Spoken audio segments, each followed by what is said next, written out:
Comrade জ্যোতি বসুর আত্মকথা জনগণের সঙ্গে, দ্বিতীয় অধ্যায়, পর্ব ১৯। ৫৮ সালে আমাদের পার্টির পশ্চিমবঙ্গ প্রাদেশিক কমিটির বিশেষ সম্মেলন ডাকা হয়। ওই বছরেই পার্টির একটি সর্বভারতীয় বিশেষ কংগ্রেসও অনুষ্ঠিত হয়। ২৮ জানুয়ারি ১৯৫৮-তে কলকাতার মুসলিম ইনস্টিটিউট হলে কমিউনিস্ট পার্টির পশ্চিমবঙ্গ প্রাদেশিক কমিটির বিশেষ সম্মেলন শুরু হয়। সম্মেলন উদ্বোধন করেন পার্টির তৎকালীন সর্বভারতীয় সাধারণ সম্পাদক অজয় ঘোষ। সম্মেলনের কাজ পরিচালনার জন্য বঙ্কিম মুখার্জি, সমর মুখার্জি, সীতারাম সিং, গোপাল আচার্য ও যদুগোপাল সেনকে নিয়ে সভাপতি মণ্ডলী গঠিত হয়। সম্মেলনে সারা রাজ্যের ২৪,৪৪৮ জন পার্টি সভ্যের পক্ষ থেকে ৩৪৬ জন প্রতিনিধি যোগদান করেন। পশ্চিমবঙ্গ প্রাদেশিক কমিটির সম্পাদক হিসাবে আমি সম্মেলনের মূল রিপোর্টটি পেশ করি। স্বাধীনতা পত্রিকা সম্পর্কে রিপোর্ট পেশ করেন সরোজ মুখার্জি। হিন্দি স্বাধীনতা সম্পর্কে রিপোর্ট পেশ করেন ইন্দ্রজিৎ গুপ্ত। সম্মেলনে এই রিপোর্টের উপর গুরুত্বপূর্ণ আলোচনা করেন প্রতিনিধিরা। গণ আন্দোলন, পার্টির নেতৃত্ব দানকারী ভূমিকা, পার্টি সংগঠন, পার্টি মুখপত্র ইত্যাদি বিষয়গুলিতে আত্মবিশ্লেষণ, আত্মসমীক্ষার মাধ্যমে আগামী দিনগুলির কঠিন সংগ্রামে নিজেদের আরও পরিণত ও যোগ্য করে তোলার শপথ নেওয়া হয়। সম্মেলন থেকে অমৃতসরে অনুষ্ঠিতব্য বিশেষ পার্টি কংগ্রেসের জন্য ৬২ জন প্রতিনিধি ও ১০ জন বিকল্প প্রতিনিধি নির্বাচিত হন।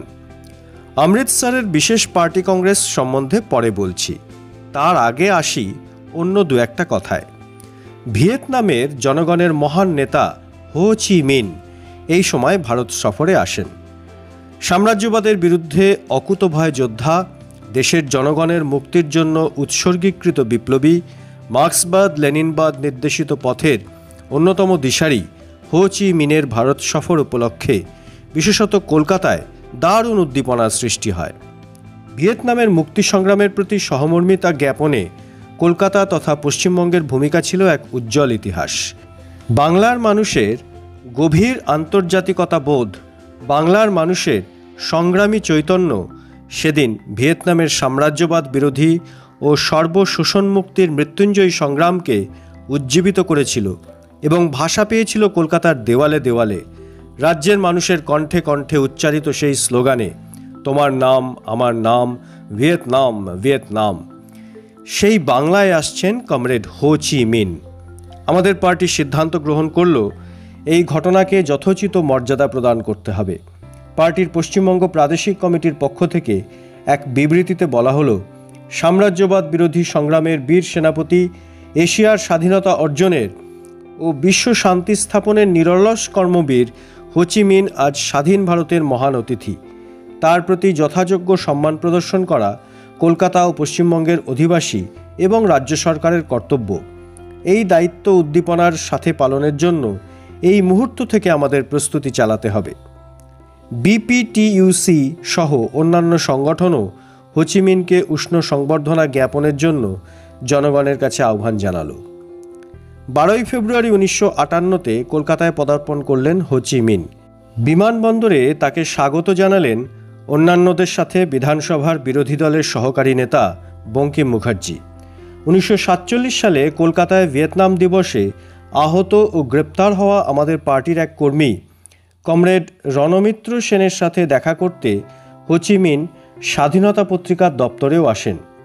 তখন ডেকার্স লেনে ছিল পার্টির অফিস।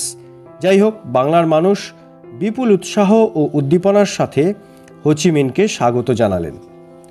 এই সময় পশ্চিমবঙ্গ সরকার কলকাতার বস্তি অপসারণের জন্য একটি বিল বিধানসভায় আনে।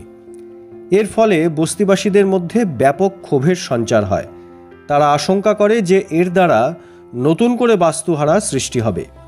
মহানগরীকে সুন্দর পরিচ্ছন্ন করার জন্য বস্তি উচ্ছেদ করতে হবে, এটা কোন যুক্তিগ্রাহ্য কথা হতে পারে না, কারণ এর ফলে লক্ষ লক্ষ বস্তিবাসী গৃহহারা হবে, অথচ বস্তির মালিকদের হাতে ক্ষতিপূরণের টাকা ঠিকই পৌঁছে যাবে। বিধানসভায় এই বিলের বিরোধিতা করে ৪ মার্চ ১৯৫৮-তে কমিউনিস্ট পার্টির পক্ষ থেকে রনেন সেন বলেন, বিলটি যুক্ত সিলেট কমিটির কাছে পাঠাতে হবে এবং বাস্তব ঘটনার আলোকে এই আইনকে সংশোধন করে আনতে হবে। প্রকৃত বস্তি উন্নয়নই প্রয়োজন, না কায়েমি স্বার্থের মুখ চেয়ে লক্ষ লক্ষ দরিদ্র শোষিত বস্তিবাসীর জীবন ও জীবিকা থেকে উচ্ছেদ করা চলবে না? সরকার সেটাই করতে চাইছেন, কারণ সরকার নিজেই জমিদারি কায়েমি স্বার্থের সাথে জড়িত। বস্তি উচ্ছেদ করে লক্ষ লক্ষ বস্তিবাসীকে গৃহহারা করে জমির মালিকদের হাতে ক্ষতিপূরণের টাকা সরকারি কোষ থেকে তুলে দেওয়া হবে, এই আশঙ্কা আমরা করছি। কলকাতা মহানগরী সুন্দর ও পরিচ্ছন্ন হোক, এটা আমরা চাই, কিন্তু এই বিলের মাধ্যমে বস্তিবাসীদের পুনর্বাসন হবে না। বস্তি উচ্ছেদের পর গৃহহারা ভাড়াটিয়াদের জন্য কী প্রকার বিকল্প বাসগৃহ হবে তার কোনো উল্লেখ বিলে নেই। এদিনই বিধানসভার বাইরে প্রায় 10,000 বস্তিবাসীর এক বিরাট বিক্ষোভ মিছিল সমবেত হয়।